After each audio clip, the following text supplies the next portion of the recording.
It's time to talk about June's Journey, a hidden object mystery game with a captivating detective story. When you're playing, you solve a mind-teasing mystery of the roaring 1920s while you dive into June's captivating quest to uncover a scandalous family secret and solve her sister's murder. It's mystery, it's danger, and it's romance, and you never know where the next chapter's gonna take you. If that wasn't fun enough, you get to customize your very own luxurious island estate. Seriously, I cannot stop playing. I am already on the 3rd chapter, and I just started recently. Join me back in time in the glamorous 1920s. June needs your help, detective. Download June's Journey for free today on iOS and Android. Is your daily grind getting you down? A ThermoSpa's hot tub may be the solution. Just a few minutes under those powerful soothing jets, and all your stress seems to melt away, like you're lying on a cloud of bubbles. You'll not only feel better, but sleep better too.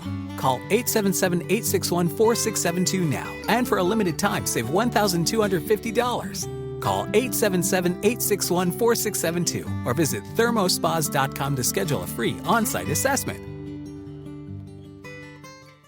This podcast may discuss topics graphic in nature and possibly triggering to survivors. We value the safety and well-being of all of our listeners, so please practice personal discretion.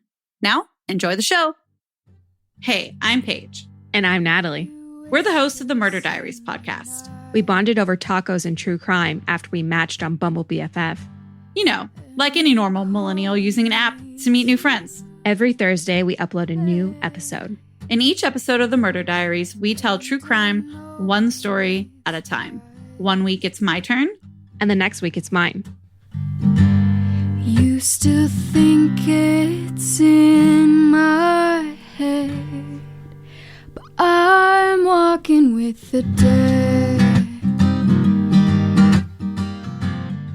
When a pregnant 23-year-old mother vanished without a trace, her family was left wondering where she could have gone or if something might have happened to her. And it would be a year before they got answers in her horrifying case. This is the story of Hannah Zehner Brim. Hannah was the youngest of 2 children belonging to Florida natives, Susan and Art Zehner, who met in February 1982 and married shortly afterward. Her older sister Hillary was adopted. Then a few years later, Hannah completed the Zehner family when she was also adopted at 2 months old. Susan, Hannah's mom, describes her daughter as, quote, a big part of our lives, a big personality, unquote. And the photos I've seen of Hannah seem to truly capture her fun persona. She had a contagious megawatt smile that is enough to make you smile back at the image. At least that's what I caught myself doing when I was looking at her pictures. She really did have an absolutely flawless smile. I'm looking at pictures as we speak, and it's straight up luminous. The 4 Zehners were a close family unit, always there for one another. However, that's not to say that Hannah's life was easy. She wrestled with drug addiction and mental health issues off and on for years, according to some sources. Eventually, the Zehner family expanded when Hannah met and married Chad Brim. The young couple had a son named Xavier, and in 2016, they were expecting a second child, a girl who would be posthumously named Nikita. Which brings us to January 2016. Hannah was going through a really tough time. Her life had been turned upside down, and she was just about halfway through her second pregnancy, 17 weeks to be exact. She had also separated from Chad a month earlier during the holidays.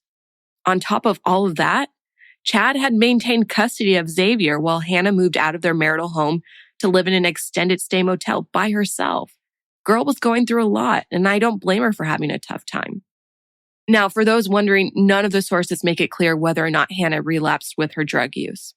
What is evident in the sources is that, yes, she was struggling with the end of her marriage, so much so that she cut out her family completely at the start of the new year. Then on January 23rd, 2016, which was an unusually chilly Florida morning, Art and Susan get a phone call from the manager of the extended stay motel Hannah was staying at. Remember, Hannah's completely cut out her family at this point, so it's surprising that they're getting this notification that her checkout date is the next day. But the manager can't get in touch with Hannah and hasn't seen her in 2 days at least. He continues asking Hannah's parents if she'd be returning to collect her belongings and to finish checking out. Immediately, Susan's concerned. Call it mother's intuition or what have you, she felt something was amiss. Susan attempted to contact Hannah, but the call went straight to voicemail. The phone was either off or out of battery. Susan then reached out to all of Hannah's friends and acquaintances asking if they'd seen or heard from her. But everyone tells the same story. It had been days since they'd seen or heard from Hannah. The Zehners are beside themselves, fearing the worst and wanting answers. This is their daughter and she's pregnant. Had something happened to her or the baby? They don't know, but they need to find out. Not wasting a single second, they jumped in their car and drove straight to the motel Hannah had been staying at. Right away, Art and Susan take note that Hannah's car isn't in the parking lot. And this gives them a fleeting sense of relief as they wonder, had Hannah left to do errands, maybe she'd be right back. They're not ready to call it quits, though. The situation still feels unusual to them because they're used to hearing from her daily, at least before Hannah cut off communication in early January. But even then, Susan acknowledged, quote, if she needed me, she knew she could call me and I would go get her anywhere she was, unquote. This just goes to show what kind of great support Hannah's parents really are and were in her life. She hadn't been talking to them for quite a while at this point, and she was really going through it in her life, and they were still there. There was no bad blood. They seemed to understand the ups and downs of the past addiction and where she may or may not be at this point in her life. And when something was going on or wrong for her, they were there. The manager let Hannah's parents into her room, and it's at this point they know Hannah was in trouble. But there weren't any signs of a struggle. Perhaps more chilling, all of Hannah's personal effects were still there untouched, as if she'd left for a moment with the intention to return shortly afterward. Okay, I gotta know, what kind of personal effects were left in that room? Everything. Her hairbrush, toothbrush, toothpaste, all of her clothes. There's a basket of laundry ready to be folded on the bed. On top of that, the charger for her phone. Everything is still in the room. The only items unaccounted for were her purse and jacket. It was as if she left in a hurry and, like I said, had the intention to return. Art and Susan immediately call Gainesville Police Department, and they let them know that their daughter is missing. Officer Nicholas Bird overheard the call go out over the radio. As soon as he heard that Art and Susan Zehner made a missing persons report for their daughter, he knew he had to help. It turns out he had known the family for years and years, and he knew Hannah too. So he knew that she would never leave without telling her parents. Investigators, including Officer Bird, arrive on scene. They too take note of Hannah's belongings in the room. Everything you'd think or expect someone to take when running away was still there. As I mentioned, her toiletries, her makeup. But something catches Officer Bird's eye. There's a small makeup bag that had been left on the motel dresser in front of the microwave. And inside on the satin lining, there was a string of numbers and letters written with Sharpie. It turns out those letters and numbers were for a license plate and VIN, a vehicle identification number. Investigators run the number and trace it to a vehicle driven by a man named Nelson Armas. Investigators went on to verify that Nelson was indeed someone in Hannah's life. They questioned him, but he went on to say he hadn't seen her in 3 to 4 days and had no idea where she could be. That's when Detective Tom Mullins requests an emergency order to obtain Hannah's cell records. Upon inspection, everything seemed to stop on January 19th. There's no activity on her cell phone or social media accounts. With this information, Officer Bird's gut's telling him that something bad had happened to Hannah. So he went to the family. Remember, he's known them personally for years and years. And he asked them, do you want me to lie to you or do you want me to tell you the truth? That's when Hannah's mom, Susan, said, you better tell me the truth. Officer Bird said, I don't think this is going to end well. Days pass and the Zehner family's desperation to find Hannah grows. And it's becoming clearer by the day that Officer Bird may be right, that something may have happened to their daughter. There's been no contact with friends, family, no social media usage, no cell phone usage. She's also 17 weeks pregnant and had recently separated from her husband. And that's when investigators began to wonder if Chad had anything to do with his estranged wife's disappearance. Investigators reached out to him. He too was distraught, claiming to still be in love with Hannah. He wanted to mend their relationship and raise their children together. But according to him, Hannah was the one having doubts about their marriage. He went on to claim that their issues, whatever they may have been, would have never prevented Hannah from seeing their toddler-aged son, whom he had custody of. He explained that Hannah was a good mom, but she was just going through some things.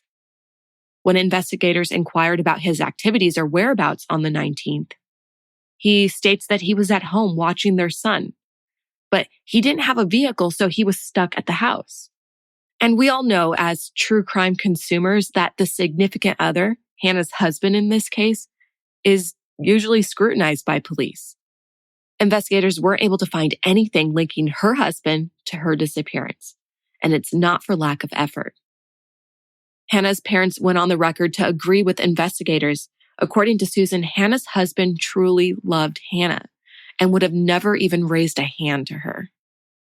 And now for a word from one of this week's sponsors. Is your daily grind getting you down? A ThermoSpa's hot tub may be the solution. Just a few minutes under those powerful soothing jets, and all your stress seems to melt away, like you're lying on a cloud of bubbles. You'll not only feel better, but sleep better too. Call 877-861-4672 now, and for a limited time, save $1,250. Call 877-861-4672 or visit thermospas.com to schedule a free on-site assessment. Is your daily grind getting you down? A ThermoSpa's hot tub may be the solution. Just a few minutes under those powerful soothing jets, and all your stress seems to melt away, like you're lying on a cloud of bubbles. You'll not only feel better, but sleep better too. Call 877-861-4672 now, and for a limited time, save $1,250. Call 877-861-4672 or visit thermospas.com to schedule a free on-site assessment. Police continue to dig deeper into Hannah's last known movements. And that's when they discover her close friend Aubriana saw her at noon on January 19th, the day in question, the day she last communicated with people. They bring Aubriana in for questioning, and she tells officers that Hannah dropped her off at work at noon.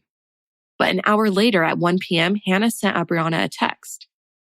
Aubriana couldn't talk because she was at work, but she told Hannah she'd call her as soon as her shift ended.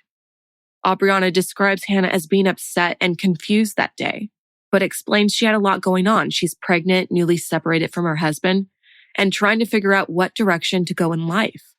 When Aubriana finally got off work that day, she texted and called Hannah, but never got a response.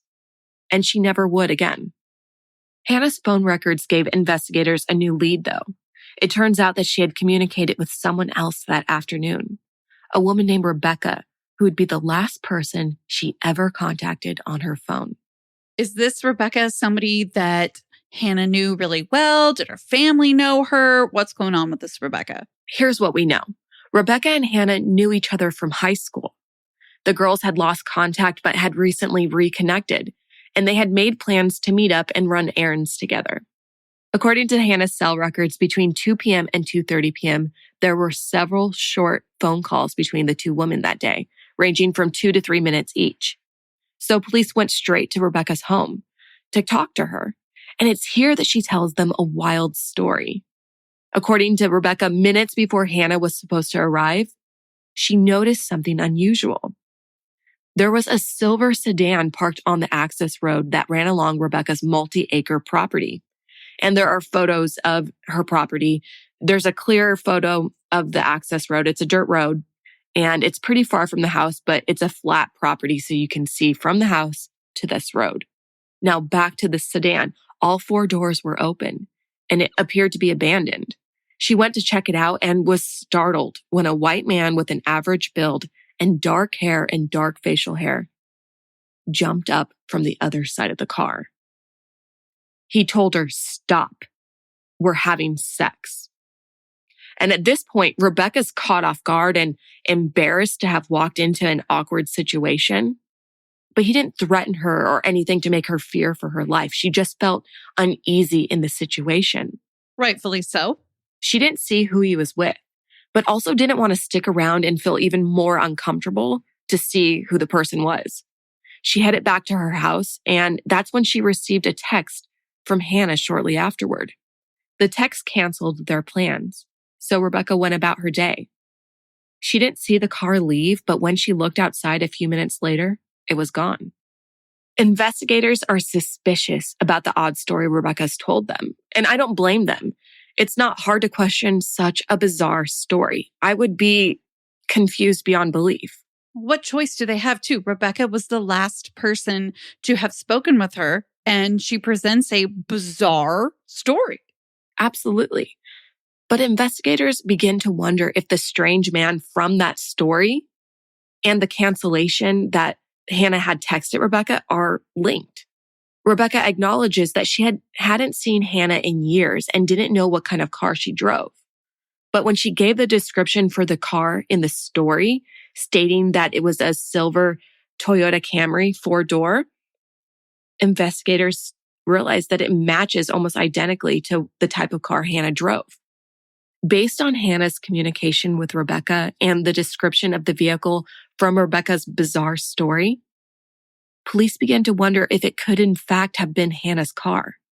Maybe Rebecca's story wasn't so far off after all. Rebecca agrees to go down to the station and talk to investigators on camera. And it's here that the gravity of the situation begins to weigh heavily on Rebecca as she wonders out loud if she came face to face with Hannah's assailant. The police have a sketch done up with Rebecca's description of the man. As police wrapped up their interview with Rebecca, they received a phone call that would lead them down another rabbit hole. Do you remember Nelson Armas, the man whose license plate and VIN were written in Hannah's makeup bag? Well, he was on the other end of the phone. It turns out that Hannah met Nelson briefly about 4 years earlier, but the two reconnected sometime around Christmas. The relationship appears to have been complicated and at times, quote, tempestuous, according to some sources. Both had estranged spouses, and Nelson had been ordered by a judge not to have contact with his wife after a domestic violence incident in October of 2015. He now claimed to have spent time with Hannah on January 19th, the day Hannah went missing. There's police audio of his conversation with investigators, and he says, quote, whenever you want to meet up, I'm okay to meet up with you, unquote. So he agreed to meet up with detectives and showed them several locations around Gainesville that he had spent time with Hannah.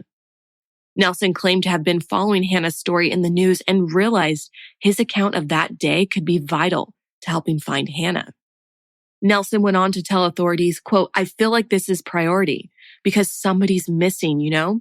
So the sooner I can get this done, I'd love to help you out, unquote. And investigators were surprised when the married man began to discuss his secret romance with Hannah. He indicated that Hannah had serious feelings for him, but he wasn't looking for anything like that. He wanted something casual. He went on to explain to investigators, quote, I was using her as a Band-Aid, you know? I was hurting. My wife wanted nothing to do with me, so I just wanted somebody to be there. I never really intended to actually have a relationship with her. I was just using her as a crutch. I really hope you all find her, like she's even got me worried, unquote. Nelson went on to claim that he had left Hannah's hotel room at 1:30 p.m. on January 19th after they had had an argument. He walked away from the hotel room on foot, but she drove up alongside him, pleading with him to please talk to her. Eventually, he got into her silver Toyota Camry and the two drove off out of Gainesville on Highway 441. According to Nelson, Hannah refused to accept that their relationship was over, and she went so far as to slap him in the face. Nelson told investigators that he put his hands in his lap and tried to remain as calm as possible in this situation. He then demanded Hannah let him out of the car and began walking towards Gainesville while Hannah drove off in the opposite direction. At this point, investigators felt that Nelson was trying to be helpful. They didn't doubt anything about his story, but they wanted to confirm the details of his account. Nelson agreed to go to the station and have police analyze his cell phone data. He claimed that he had quote, no other contact, unquote, with Hannah after he exited her vehicle. So investigators ask him how he got home, because remember, they had driven miles outside of Gainesville. That's when Nelson claims to have hitchhiked back into Gainesville with a trucker and then walked the last 13 miles to his home. But not everything could be verified by investigators. They could only verify everything up until the point where he claimed to have gotten out of the car. And they question, when you walked home, you said you walked by a Waffle House and a convenience store on US 441 at 53rd Avenue. But when investigators went to go look at surveillance footage for those businesses, Nelson was nowhere in sight. What I want to know now then is, where was he? Police wanted to know the same thing. They were skeptical. 13 miles. Nelson wanted them to believe he walked that far in a single day. According to On the Case with Paula Zahn, it would have taken a minimum of 4 hours for Nelson to walk those 13 miles to his home. But that didn't match up with his phone records. His phone records said he got home in less than 2 hours. So why was there that big of a discrepancy? There wasn't enough time for Nelson to walk that amount of miles. Furthermore, the data appeared to show that Nelson had been with Hannah until minutes before her phone died. Things aren't looking good for Nelson. And now a word from today's sponsor. While he's answering questions in the interrogation room, Rebecca's just finished telling detectives about her bizarre encounter with the man on her property the day that Hannah went missing. Hannah's walking out of the interrogation room through the station and happens to pass the interrogation room with Nelson. And for our listeners, this station had multiple interview rooms. They were side by side in the same area. So it makes sense that she'd be walking out and happen to look into one of the rooms and see him. She stops in her tracks. And that's when she claims that the man in the room looked strikingly similar to the man that had been with the silver Camry near her home. And she becomes convinced that he was the exact man who had yelled at her. In fact, if you look at the sketch of the man that she had done with police investigators and a photo of Nelson side by side, you'd say it's the same person. So investigators confront him and they tell him that he's been identified by an eyewitness. But without physical evidence, there's no grounds for an arrest and Nelson's released. However, police didn't give up on Nelson as their suspect. They scoured his social media for any clues, and that's when they found a post Nelson had made on January 19th. He thanked his friend Stacy for allowing him to crash on her couch that night on the 19th, the night Hannah went missing. That's when police tracked down Stacy, who has her own story to tell. She acknowledges that Nelson stayed at her place, but also mentions that he seemed nervous when he asked for help. She explains that they met at a Walmart in Gainesville around 9 p.m. that night. When police pulled up the Walmart surveillance video, they confirmed Stacy's story. Right there on camera, Nelson's wearing a gray shirt, oversized cross, jeans, and black Converse as he walks into the store around 9 p.m. That wasn't the only angle investigators brought up, though. They wanted to know how Nelson arrived at the Walmart. The Walmart video revealed yet another clue. That silver Toyota Camry stayed in the parking lot for 4 days until Nelson returned. He was dropped off by a man in a distinctive El Camino. But this worked in police's favor because they were able to figure out who the El Camino was registered to and made contact with that individual because it was so distinctive. When questioned by police, the owner of the El Camino told them that Nelson had asked him for help getting rid of the silver Toyota. He ultimately gave it to the owner of a tow yard with very specific instructions saying, quote, "When you're done taking what you want off the car, I need you to crush it," unquote. Time is now of the essence. Police raced to the tow yard, hoping it's not too late for the car. Fortunately, the car hadn't been crushed yet, and the owner was willing to turn it over to the police. It was quickly confirmed that the car was indeed Hannah's. Forensic experts processed the car, searching for any evidence of a crime. And that's what they found. Blood on the left side of the trunk, as if somebody had been in the trunk of that car. Testing of the blood revealed it was in fact Hannah's. The horrifying part was there was a tremendous amount of blood, indicating there was no way an individual could still be alive after losing that amount of blood. Police were now convinced Nelson was responsible for Hannah's death. Armed with a search warrant, police descended on Nelson's home, where they found critical evidence in several burn piles located on his property. There were remnants of what looked to be Hannah's jacket, burnt pieces of floor mats belonging to Hannah's Toyota Camry. Police then arrest Nelson, and they're ready to charge him with Hannah's murder. But that's when another tip comes in. An informant tells authorities that while sitting in jail, Nelson admitted to throwing a knife, the possible murder weapon, out of the car. The informant goes on to say that he knows the exact location. It's an area surrounding an abandoned building in La Crosse, Florida. The map the informant drew led police straight to the blood-stained Smith & Wesson knife that had once been a gift from Hannah's husband. Unfortunately, analysts couldn't recover DNA from the blood on the knife, which had been found outside after months and months since Hannah's disappearance. But that's where Abriana comes in. Remember, that's Hannah's friend that she had dropped off at work the day she went missing. Well, she would later testify to two things. One, that she did see Nelson and Hannah together that day.